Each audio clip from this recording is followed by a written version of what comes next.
So students, this is question number 11, miscellaneous exercise of chapter first set plus 11 NCERT maths. Okay, so what is the question asking? Let A and B be two sets wherever we are given this condition, and for set A and B we have to show what A is equals to B. तो A is equals to B दिखाने के लिए मैंने क्या बोले थे, अगर दो सेट को इक्वल दिखाना है तो क्या दिखाएंगे, A is a subset of B and B is a subset of A. ये दोनों चीज दिखा देंगे तो ये हो जाएगा A इक्वल टू बी. अब A is a subset of B कैसे दिखाएंगे, ये कैसे प्रूव करेंगे, एक एक एलिमेंट लेंगे A में और किसी भी तरह गिवन कंडीशन को यूज करके एक एलिमेंट हम लोग अगर B में भी रहेगा ये दिखा दिए तो हो जाएगा A is a subset of B. तो इसी तरह ये भी कर देंगे, तो वही वाला तरीका हम लोग यहाँ पे भी अप्लाई करेंगे. ओके, तो सबसे पहले हम लोग क्या प्रूफ करेंगे कि A is a subset of B. तो यहाँ पे ये लिखेंगे नहीं, पहले ही बताए थे लिखेंगे नहीं, यहाँ पे लिखेंगे केस 1 और ये देखते चलेंगे. Therefore x belongs to A implies that x belongs to A union x, ये कैपिटल X और ये स्मॉल x, कंफ्यूजन नहीं रखना है. ओके, तो कैसे आया A यूनियन X? देखो X A के अंदर रहे या कैपिटल X के अंदर रहे, इन दोनों के यूनियन में तो रहेगा ही रहेगा ना.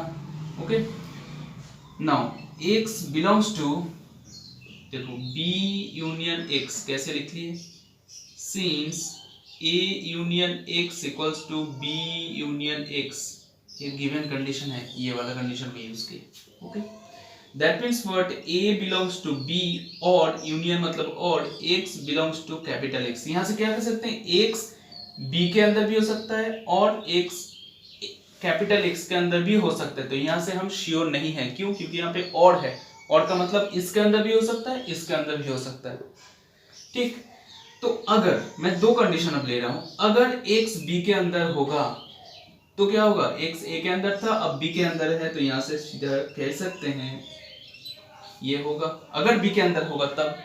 और अगर X कैपिटल X के अंदर होगा तो क्या कह सकते हैं कि X, देखो X A के अंदर भी है और X कैपिटल X के अंदर भी है, तो X जो है कॉमन एलिमेंट है A और X का, तो common element means A intersection X. Okay, दोनों का common element. Now A intersection X equals to what, phi, लिख दो यहाँ पे, since A intersection X equals to phi. तो that means what, X belongs to phi. तो अब सोचो तुम, X belongs to phi means phi क्या है, phi is an empty set. तो फाई के अंदर कोई एलिमेंट है ही नहीं, तो X कैसे आ जाएगा फाई के अंदर. X अगर फाई के अंदर आ जाएगा तो फाई तो एम्प्टी सेट नहीं रहेगा ना. तो that means what, it is not possible. तो इसका मतलब क्या, अगर X कोई एलिमेंट होगा तो वो एलिमेंट A और B के अंदर रहेगा, या फिर X कोई एलिमेंट नहीं होगा. That means X belongs to phi means what, X phi के अंदर है और फाई के अंदर कोई एलिमेंट है ही नहीं, तो X यहाँ पे कुछ नहीं है. इस कंडीशन में X कुछ नहीं है, तो इसका मतलब क्या, X अगर कोई एलिमेंट होगा तो वो सिर्फ A और B के अंदर रहेगा, अदरवाइज X कोई एलिमेंट नहीं होगा. तो यही स्टेटमेंट हम अब लिखेंगे. If there is any element X exists, then X belongs to A and X belongs to B. It implies what, X is a X is a subset of X is a what, A is a subset of B. X से start किए, A से start किए थे, B में खत्म हुआ, तो A is a subset of B. Okay, otherwise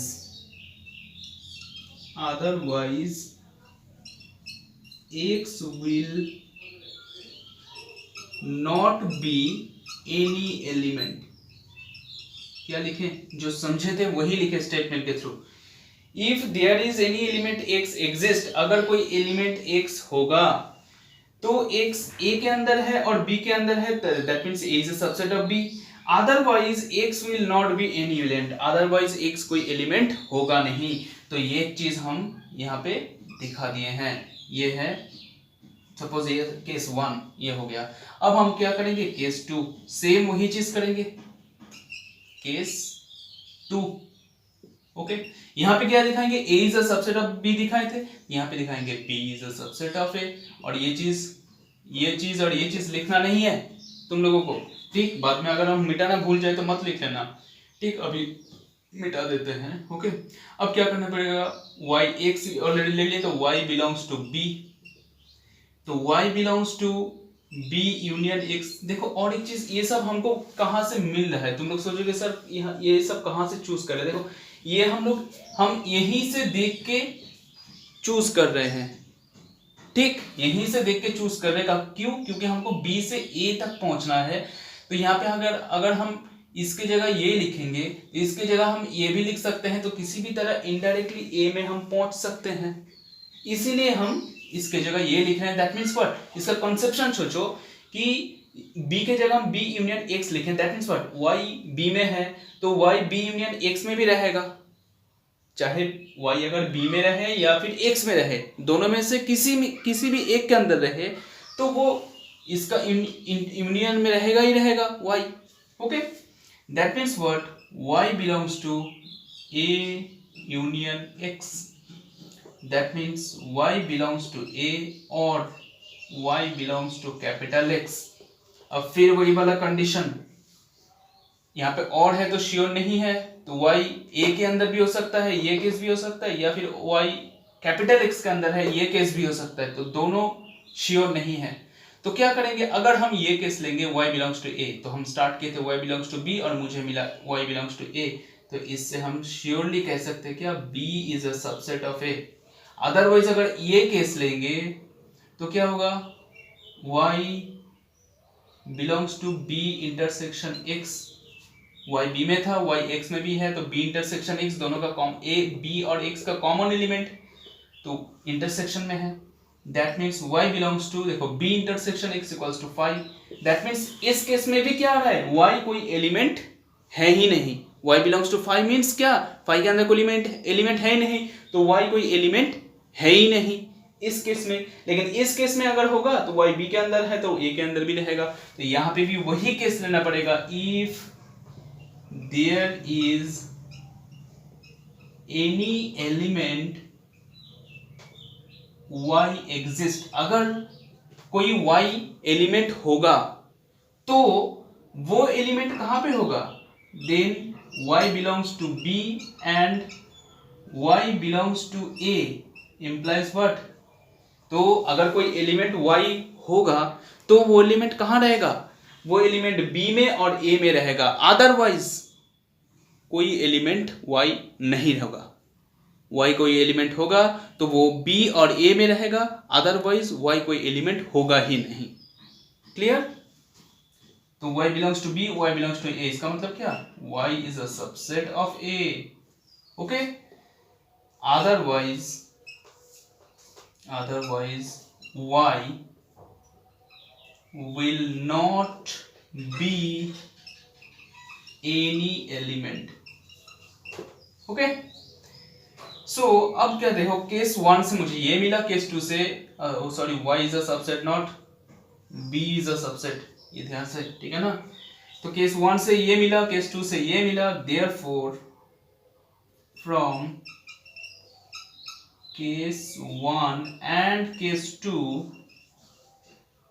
what we can have a is equals to b। अब देखो बुक्स में इसका हिंट्स दिया हुआ है, तुम हिंट से भी कर सकते हो, उसका प्रोसेस अलग है। मैं इसीलिए इस प्रोसेस से करा, इसलिए क्योंकि हम लोग सारा क्वेश्चन को एक ही रास्ते से चलेंगे, ताकि कोई भी क्वेश्चन बना के अगर आए एग्जाम में तो हमको उसको टच करने में कम से कम भारी ना पड़े, बस इसी रीजन से हम एक ही रास्ते से चलेंगे। So pause the video to note it down. Now question number 12, find the sets A, B, C such that A intersection B, B intersection C and A intersection C are non-empty sets and A intersection B intersection C is equals to 5। मतलब क्या है कि हमको 3 sets find करना है, A, B, C, 3 अलग अलग sets को फाइंड करना है, जहां पे A intersection B, B intersection C, A intersection C क्या होगा, नॉन एम्प्टी सेट्स होगा। मतलब ए इंटरसेक्शन बी ये नॉन एम्प्टी होगा, बी इंटरसेक्शन सी ये भी नॉन एम्प्टी होगा। इसका मतलब क्या, कम से कम एक एलिमेंट इन लोगों का रहेगा ही। तो ए इंटरसेक्शन सी ये भी नॉन एम्प्टी सेट्स होगा, लेकिन ए बी सी का जब तीनों का इंटरसेक्शन होगा तब ये एक एम्प्टी सेट होगा, ऐसा करके। तो हम सेट लेते हैं, let A is equals to 1 2 लेते हैं। ओके, अब देखो B, set B equal to हम ऐसा करके लेंगे ताकि A और B का एक एलिमेंट कम से कम कॉमन रहे। तो हम यहाँ पे 3 2 और 3 लिए, A और B का एक एलिमेंट कॉमन रहा 2, तो A इंटरसेक्शन B कितना आएगा 2, तो ये नॉन एम्प्टी सेट हो गया। अब हमको क्या लेना है, सेट C लेना है, ऐसे करके लेना है कि B इंटरसेक्शन C का एक वैल्यू आए, मतलब B intersection C empty set ना हो जाए। तो B इंटरसेक्शन C का कोई वैल्यू रहे, इसका मतलब B और C का कोई कॉमन एलिमेंट रहेगा। सपोज हम मान लें कि 3 कॉमन एलिमेंट है, 3 कॉमन एलिमेंट, अच्छा चलो पहले लिख लेते हैं, 3 और 4 ले लिए, ठीक। अब मैं अब क्या बोल रहे हैं कि देखो B और C इंटरसेक्शन, तो B इंटरसेक्शन C का 3 एलिमेंट कॉमन नॉन एम्प्टी हो गया। अब A इंटरसेक्शन C भी नॉन एम्प्टी होगा, दैट मींस क्या, A और C का कोई कॉमन एलिमेंट जरूर रहेगा। तो A और C का कोई कॉमन एलिमेंट है नहीं है, तो हमको C लेना गलत हो गया। तो A और C का कोई कॉमन एलिमेंट जरूर होना चाहिए, तो हम यहाँ पे ऐसा करके ले रहे हैं 2 3 4, या फिर हम ऐसा करके भी ले सकते हैं, ठीक, 1 3 4 ऐसा कभी ले सकते हैं। यहाँ पे A और C का कॉमन एलिमेंट 1 है, A और B का कॉमन एलिमेंट 2 है, B और C का कॉमन एलिमेंट क्या है 3 है। अब बोले कि A B C तीनों का कॉमन एलिमेंट 5 होगा, चेक कर लो यहाँ पे 1, इसमें 1 नहीं है, इसमें नहीं है। और सपोज अब चीज यहाँ पे देखो तब यहाँ पे सबसे पहले हम A इंटरसेक्शन B फाइंड करते हैं। A इंटरसेक्शन B क्या होगा 2, ये non empty, not equal to 5, that means non empty. B intersection C क्या होगा, B इंटरसेक्शन कॉमन एलिमेंट क्या है 3, ये भी non empty, not equal to 5 means non empty. Okay, और A इंटरसेक्शन C ये क्या होगा, A और C का कॉमन एलिमेंट क्या है 1 है, तो ये भी नॉन एम्प्टी सेट हो गया। अब A intersection B intersection C तीनों का कॉमन निकालो, क्या आएगा, तीनों का कॉमन 1 2 2 3 3, यहाँ पे 3 3 कॉमन है, तो यहाँ पे नहीं है, 2 2 कॉमन है, यहाँ पे नहीं है, 1 अनकॉमन है, यहाँ पे नहीं है, तो तीनों का कॉमन क्या आ रहा है, कोई कॉमन है नहीं, तो तीनों का कॉमन इंटरसेक्शन क्या हो गया 5 हो गया। अब देखो सपोज यहाँ पे अगर हम 1 2 भी लेते हैं यहाँ पे अगर, तो क्या हो जाता, देखो 2 इसमें भी है, इसमें भी है, इसमें भी है, तो यहाँ पे मेरा तीनों का इंटरसेक्शन में ये मिल जाता, तब यहाँ पे ये केस नहीं होता, तब मतलब ये केस नहीं होता, क्यों, तब यहाँ पे ये कंडीशन अप्लाई नहीं होता कि A intersection B intersection C is equals to 5 नहीं आता, तब एक नॉन एम्प्टी सेट आ जाता। लेकिन यहाँ पे एम्प्टी सेट चाहिए, तो यहाँ पे इसीलिए 2 नहीं ले सकते। तुम यहाँ पे दूसरा कोई भी एलिमेंट ले सकते हो, कोई दिक्कत नहीं है, लेकिन बस ये कंडीशन को फॉलो करते लेना पड़ेगा। Okay, so what are the set ABC? So these are the set ABC। Okay, so pause the video to note it down. In a survey of 600 students in a school, 150 students were found to be taking tea, 225 taking coffee, and 100 were taking both coffee and tea. Find how many students were taking neither tea nor coffee. So यहाँ पे here we have got a new condition. What is it? That is neither nor. Okay, that means neither nor, neither nor. So what we can apply for neither nor? That means suppose T is a set of taking the students who takes tea and C taking coffee. So neither nor means neither tea nor coffee. Neither tea means tea complement, neither coffee means tea complement. And ये कौन सा students है जो T नहीं लेता है and जो coffee नहीं लेता है, तो एंड मीन्स व्हाट, इंटरसेक्शन, तो दैट मीन्स नाइदर नॉट वाला केस में we have to do t complement, that means complement of this set intersection complement of another set. Okay, t complement intersection c complement equals to what we can write, t union c complement. वही D Morgan's law use किए हैं, यहाँ पे अगर intersection है यहाँ पे union रहेगा डी मॉर्गन्स लॉ में. Okay, now T union C complement equal to what we can write, universal set minus T union C. लिख सकते हैं कैसे, जैसे ए कॉम्प्लीमेंट हमको दिखाना है, दैट मीन्स व्हाट, ये यूनिवर्सल सेट हो गया और ये सेट ए है, तो ए कॉम्प्लीमेंट कौन सा होगा, बस ए छोड़ के सारा होगा यू का. तो वैसे ही टी यूनियन सी कॉम्प्लीमेंट क्या होगा, ये अगर सपोज टी यूनियन सी है, ये सेट अगर टी यूनियन सी है, तो टी यूनियन सी कॉम्प्लीमेंट कौन सा होगा, बस ये सेट छोड़ के सारा एलिमेंट्स होगा यूनिवर्सल सेट का. Okay, so now that means we have to find the value of t union c. So first of all we will see what we are given here. सबसे पहले यहाँ पे देखेंगे क्या क्या दिया हुआ है. Okay, so first of all let t and c be the students who take tea and coffee respectively. Okay, respectively. Now first of all 150 students were found to be taking tea, that means number of element of tea is equals to 150.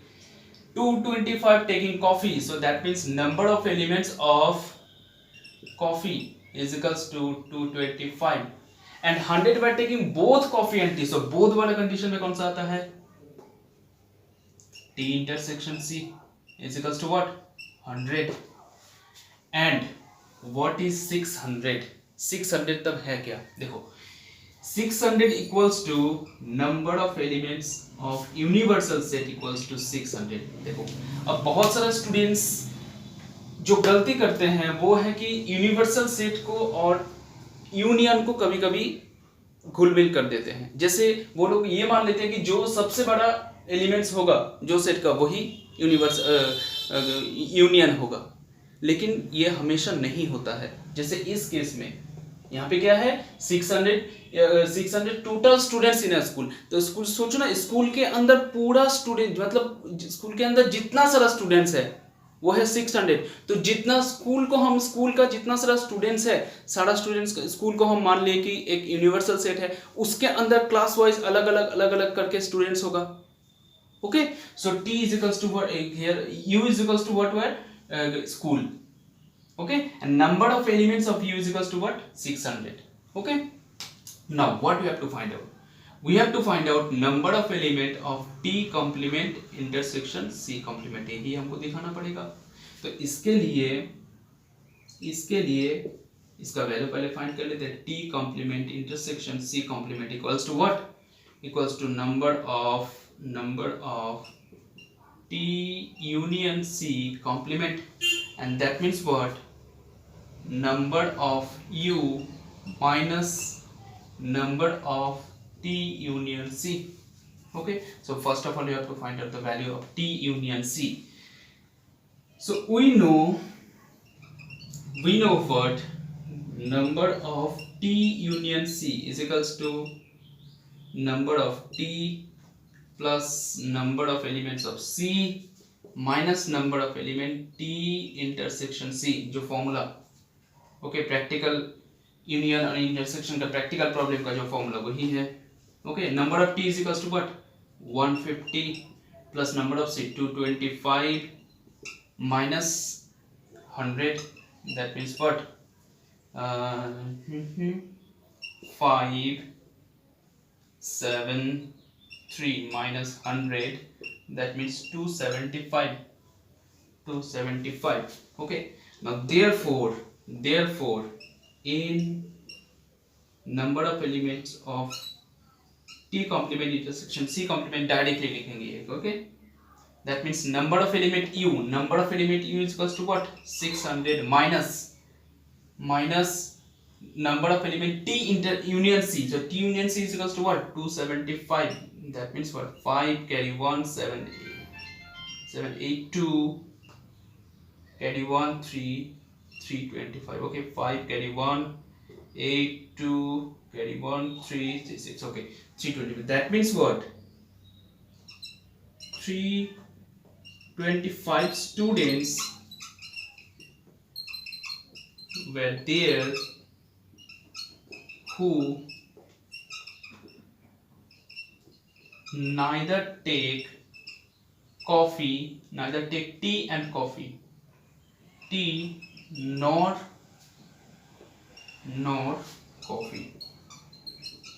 Okay, so this is the solution of question number 13. So pause the video to note it down.